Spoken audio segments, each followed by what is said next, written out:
by a piece. And by piece, I may mean a piece of writing as much as a piece of visual, artifact, as much as maybe AV material or film or so.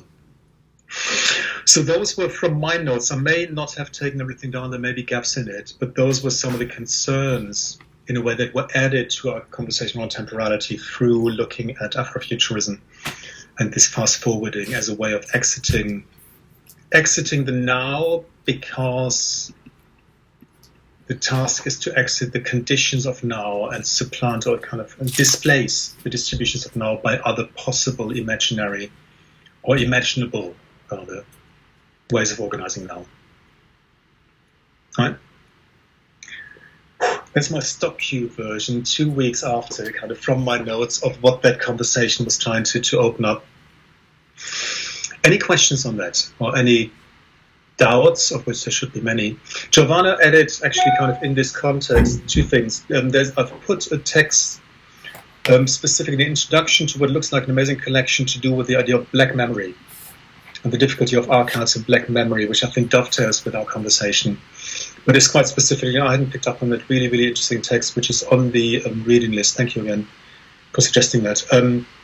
Which talks about which in a way takes our conversation and thinks about the very nature of archives and what the conventions of thinking about archives are and how they might be compromised or not and what it might mean to reactivate archives and so forth.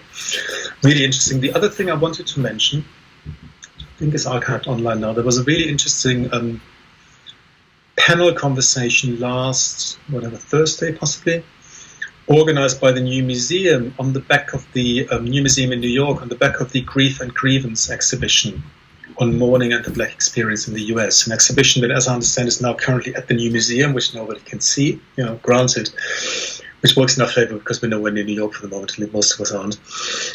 But it's a show that really tried to think about the panel conversation. So the show was conceived of by the late Okwe Nwezo, the Nigerian curator Okwe Nwezo, who passed before the show was realized, was taken up by a team, people who interpreted it.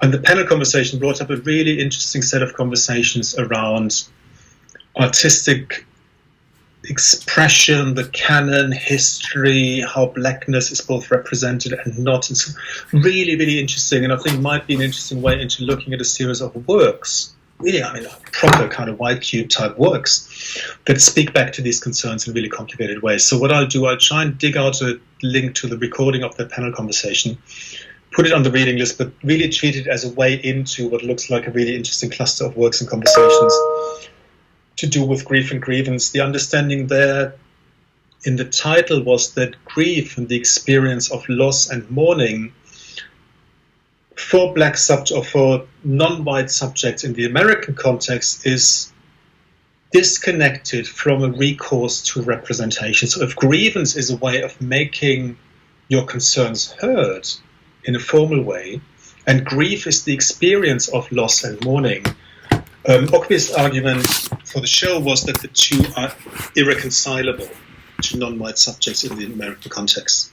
I say American context because that's how it's framed, it's beyond that. But so that the experience of grief is widespread and endemic across the non-white population, but the recourse to representation, grievance, is not available to those communities.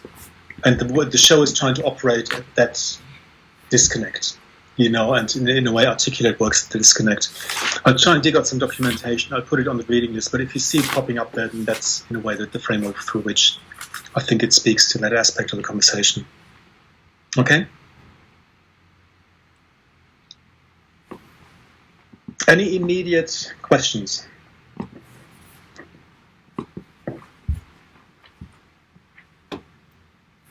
So far, I'm the only person to have spoken at all, so we have to change that.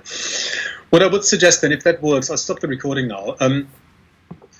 I'd say let's give it 10 minutes for everybody to remember let's do the Robert Smithson first. So let's do two things. Let's talk about the Robert Smithson text first, see where that takes us in terms of temporalities and so forth, but also in terms of this question of what we're actually looking at and how we're looking at it. What is that thing?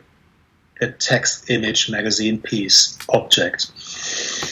So Let's give it 10 minutes of a quick break, quick coffee, and for people to look at that material. Everybody, I assume everybody has access to that. Everybody was able to access the reading list version of it.